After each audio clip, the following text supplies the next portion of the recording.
월 1,500만 원의 고문료 얘기, 화천대유 얘기 이어서 만나보도록 하겠습니다. 이재명 지사에 대해서 대법원 전원합의체 판결에서 무죄 취지 의견을 냈던 권순일 전 대법관이 화천대유의 고문으로 일했던 것으로 알려지면서 파장이 있는데요.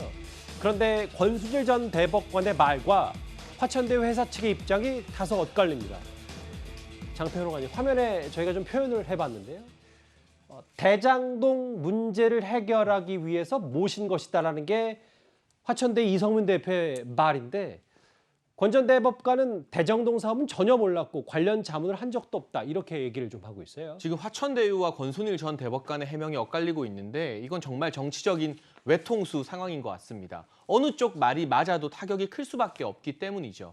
만약 화천대유의 말이 맞다면 권순일 전 대법관이 거짓말을 하게 되는 셈인데, 우리나라의 대법관이었고 중앙선거관리위원회 위원장까지 겸임한 분이 거짓말을 하면서 뭔가 면피하려고 하는 것 자체가 더 큰 의혹이 숨어 있는 것 아니냐는 생각을 국민들로 하여금 품게 만들 겁니다.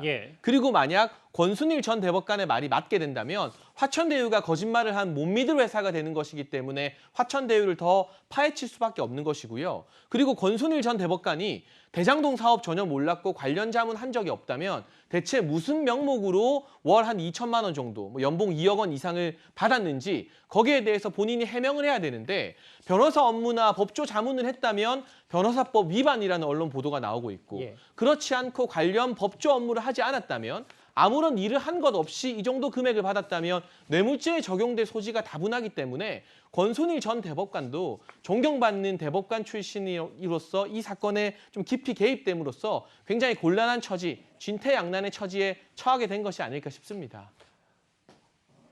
대장동 사업은 전혀 몰랐고 관련 자문을 한 적도 없다. 물론 이제 고문 자리에서 물러났습니다, 권 전 대법관이. 그런데 다음 장을 볼게요. 사실 추석 연휴 기간에 권순일 전 대법관 관련해서 가장 좀 논란이 있었던 건 이 부분입니다.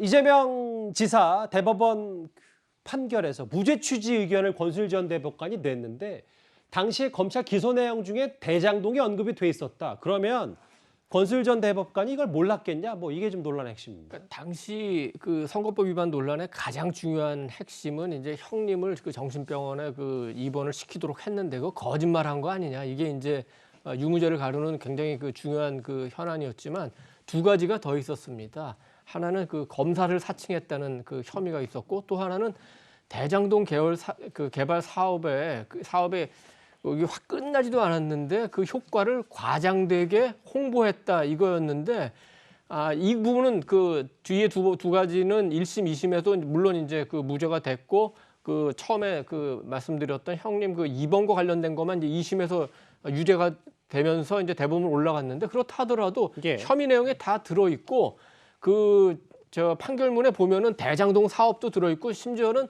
그 화천대유라는 업체의 이름까지도 들어 있습니다.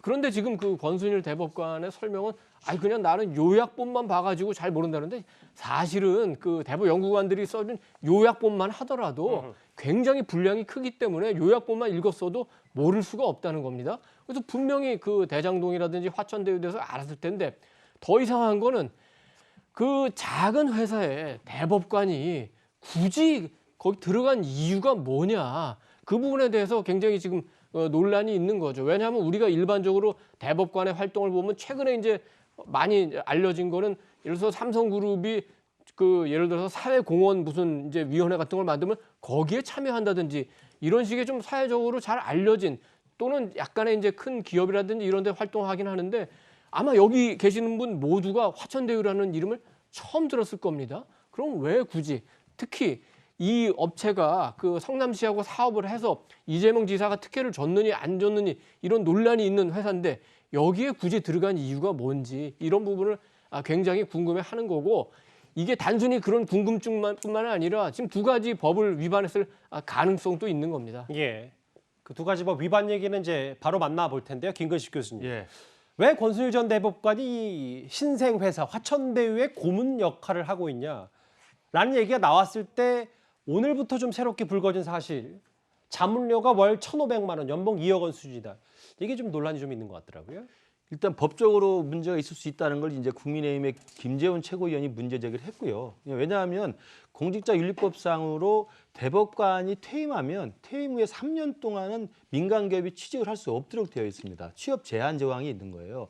근데 작년 10월에 대법관 퇴임했고 그리고 퇴임하자마자 하천대에 고문을 맡아서 월 1,500에 연봉 2억 원 수준의 일반 서민이 본다면 상당히 높은 연봉이죠. 그걸 받았다는 거 아닙니까? 그러면 도덕적으로 문제가 되고 의혹이 있을 뿐만 아니라 이거 변호사 등록도 하지 않았고 취업 제한이라는 공직자윤리법의 조항이 있는데 어떻게 가서 돈을 받고 이걸 했을까라는 의혹이 제기될 수밖에 없고 만약에 그게 사실이라고 하고 변호사 업무를 수행했다고 한다면 왜냐하면 아까 나왔던 좀 엇갈리는 진술하고 있는 화천대유의 대표라는 분은 실제로 성적탑 반대 관련해서 굉장히 법률적 자문을 받았다는 거 아니겠습니까? 대장동 관련해서 그렇습니다. 그렇다면 법률 자문을 받은 변호사 활동을 한 게 사실로 확인된다면 이게 변호사법 위반도 될 수 있다는 게 이제 문제 제기가 되는데요.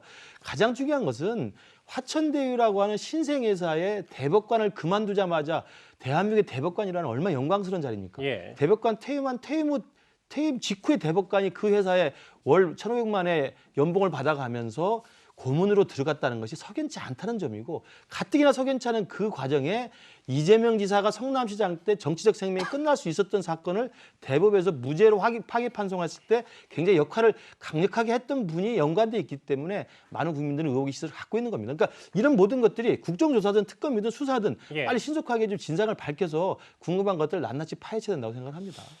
좀 구체적인 법적 문제는 이승훈 변호사님께 질문을 드릴게요.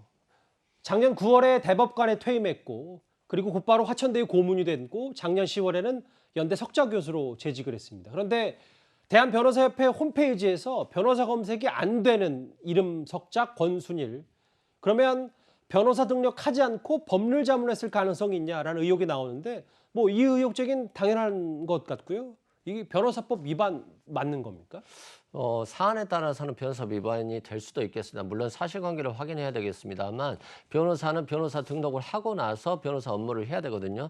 그런 측면에서 만약에 북춘 송전탑 지하와 관련해서 법률적인 자문을 했다면 문제가 될 수 있을 거로 보여지고요. 다만 어떤 경제성이라든가 정책과 관련한 자문을 했다고 한다면 변호사법 위반은 아닐 건데 이 부분은 사실관계를 좀 확인해 봐야 될 것 같습니다. 또한 마지막으로 대법원 판결과 관련해서는 대장동 관련해서 대법원 판결은 대장동 개발을 통해서 5,500억을 회수했냐 안 했느냐 이게 사실이냐 아니냐의 문제였던 것이고 실제 대장동 개발 비리와 관련한 문제가 아니기 때문에 권순일 대법원 재판관의 재판과 연결시키는 것은 그렇게 마땅하지는 않다 생각됩니다. 그러니까 권순일 전 대법관의 변호사법 위반 가능성은 있다라는 게 이승훈 변호사님 해석이고 하나 더 여쭤볼게요.